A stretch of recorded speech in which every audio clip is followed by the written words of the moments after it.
ఈ భారీ రుణమాఫీతో తెలంగాణ రాష్ట్రంలోని రైతుల ఆర్థిక మరియు సామాజిక స్థితిగతులు మెరుగుపరిచేందుకు బాటలు వేశాం. రాష్ట్రంలోని రైతులు ఎరువులు, విత్తనాలు, వ్యవసాయ పనిముట్లు కొనుగోలు చేసేందుకు పెట్టుబడి సాయంగా మా ప్రభుత్వం 2025 జనవరి 26వ తేదీన తెలంగాణ రైతు భరోసా పథకాన్ని ప్రారంభించింది. ఈ పథకం కింద రైతులకి ఏడాదికి ఎకరానికి 12,000 రూపాయలు అందుతాయి. ప్రజాధనం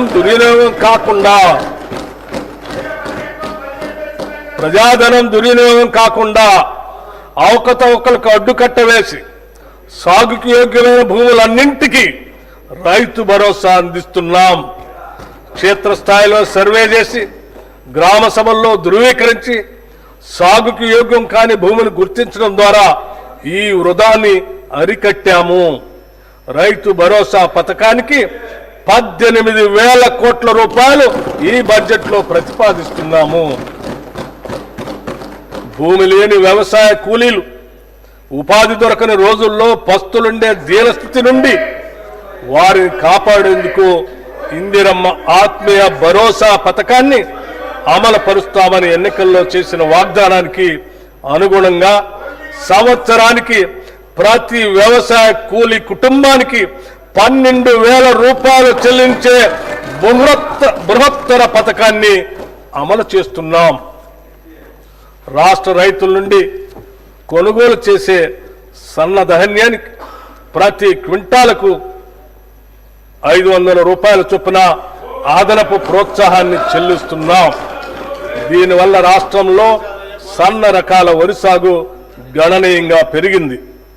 గత ఖరీఫ్తో పోల్చినప్పుడు సన్న వడ్ల సాగు 25 లక్షల ఎకరాల నుండి 40 లక్షల ఎకరాలకు పెరిగింది. మా ప్రభుత్వం ఇస్తున్న బోనస్ మరియు ప్రతి చివర వడ్ల గింజ కూడా కొంటామని మేము చేసిన వాగ్దానమే దీనికి ప్రత్యక్ష కారణం. ఫలితంగా రైతులకు చక్కని గిట్టుబాటు ధర లభిస్తున్నది.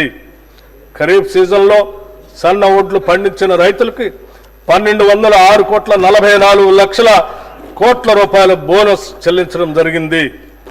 రైతుల సౌకర్యార్థం 2024-25 ఖరీఫ్ సీజన్లో 8,332 ధాన్యం కొనుగోలు కేంద్రాలను ఏర్పాటు చేసి వారికి ఎటువంటి ఇబ్బందులు లేకుండా చేశాం.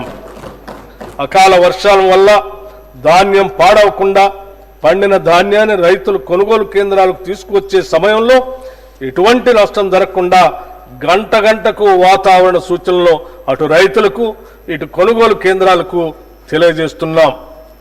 అధునాతన డ్రైయర్లు, ధాన్యం క్లీనర్లు, తగినన్ని టార్పాలిన్లు రైతులకు అందుబాటులో ఉంచడం జరిగింది. వ్యవసాయ మార్కెట్ యార్డుల్లో వసతుల అభివృద్ధికి 181.98 కోట్ల రూపాయల వ్యయంతో వివిధ అభివృద్ధి పనులను చేపట్టాం. 2024-25 ఖరీఫ్ సీజన్లో 10,35,484 మంది రైతుల నుండి ధాన్యం కొనుగోలు చేసి 12,511 కోట్ల 76 లక్షల రూపాయలు వారి ఖాతాల్లో జమ చేయటమైంది. కేంద్ర ప్రాయోజిత పథకాల ద్వారా రాష్ట్ర రైతుల ప్రయాణం కోసం అన్ని చర్యలు తీసుకుంటున్నాం.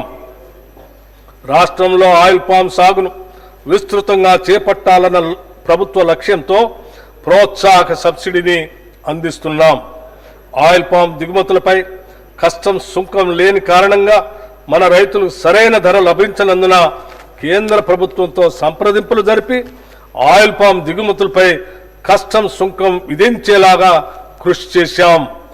తద్వారా ఆయిల్ పామ్ రైతులకు టన్నుకి 2,000 రూపాయలు అదనపు లబ్ధి చేకూరి ఆయిల్ పామ్ సాగు మరింత లాభదాయకంగాను ఆకర్షణీయంగాను మారింది. ఉద్యానవన సాగులో బిందు సేద్యం కొరకు